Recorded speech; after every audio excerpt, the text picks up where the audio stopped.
అందరికి కూడా కష్టాలు వస్తూ ఉంటాయి. ఆయన రాజకీయ జీవితంలో ఎప్పుడూ పడనటువంటి ఇబ్బందులు గత 5 సంవత్సరాలు పడ్డాడు. మామూలుగా కూడా కాదు, తన ఇంట్లోకి వందల మంది పోలీసులు పంపించారు, గోడలు పగలగొట్టారు, రాత్రిపూట భయంకరమైన వాతావరణాన్ని క్రియేట్ చేశారు. ఒక స్టేషన్లో కాదు, అనేక పోలీస్ స్టేషన్లో కేసులు పెట్టారు. రాత్రుల్లో దేశపోయి స్టేషన్ టు స్టేషన్ తిప్పారు. ఎక్కడా భయపడలా, ధైర్యంగా ఉన్నాడు. 23 కేసులు పెట్టారు. అందులో దగ్గర 10 కేసులు ఒక సిఐడిని పెట్టారు. అయితే రాజీలేని పోరాటం చేసి మనోనిబ్బరంతో ముందుకు పోయిన వ్యక్తి. కడాన మనందరం గుర్తుపెట్టుకోవాల్సింది 60 సంవత్సరాలు, 62, 63 సంవత్సరాలు ఉండే వ్యక్తి పైన అత్యాచారం కేసు కూడా పెట్టారు. ఇవన్నీ కాకుండా అంటే ఎలాంటి పాలకులు ఉన్నారు, ఎలాంటి జరుగుతాయి అనేదానికి ఒక ఉదాహరణ ఇవన్నీ జరిగాయి. అయితే ఒక్క విషయం ఉండే సభ్యులందరికీ విజ్ఞప్తి చేస్తున్నాను.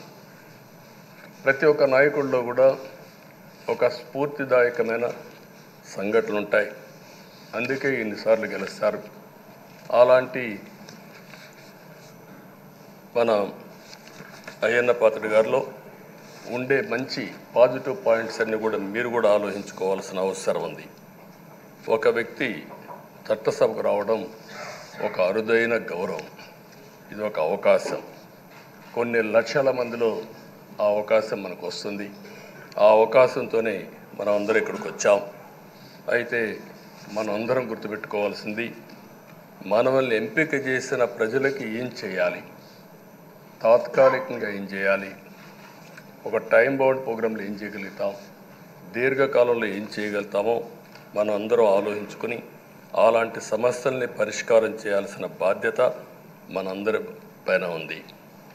అంతేకాకుండా ఈరోజు ఇక్కడుండే ఎమ్మెల్యేలందరినీ కోరుతున్నాం, మనందరి పైన ఒక పవిత్రమైన ఉన్నతమైన బాధ్యతని తెలుసుకొని నడవాల్సిన అవసరం ఉంది. చట్టసభల్లో సభ్యుల ప్రవర్తన, వ్యాఖ్యలు, చర్చలు, మనం ఏదో ఇక్కడ అపోజిషన్ ఉంటే అపోజిషన్కే జవాబుదారితనం, వాళ్ళ మీద మాట్లాడాలనే ఆలోచన కాకుండా మనం మాట్లాడే విషయాలు రాష్ట్రం మొత్తం ప్రజలంతా వాచ్ చేస్తూ ఉంటారు. మీ నియోజకవర్గంలో ఉండే ప్రజానీకం వాచ్ చేస్తారు, రాష్ట్రమంతా వాచ్ చేస్తారు. ఒక సభ్యుడిగా మీరు సమర్థవంతంగా పనిచేస్తే ఎక్కడ లేని గౌరవం వస్తుంది. దానికి మనందరం కృషి చేయాల్సిన అవసరం ఉంది. అయితే ఓసారి బాధేస్తుంది, గడిచిన 5 సంవత్సరాలు శాసనసభ అంటే చాలా భిన్నంగా నడిచింది. ఎంతో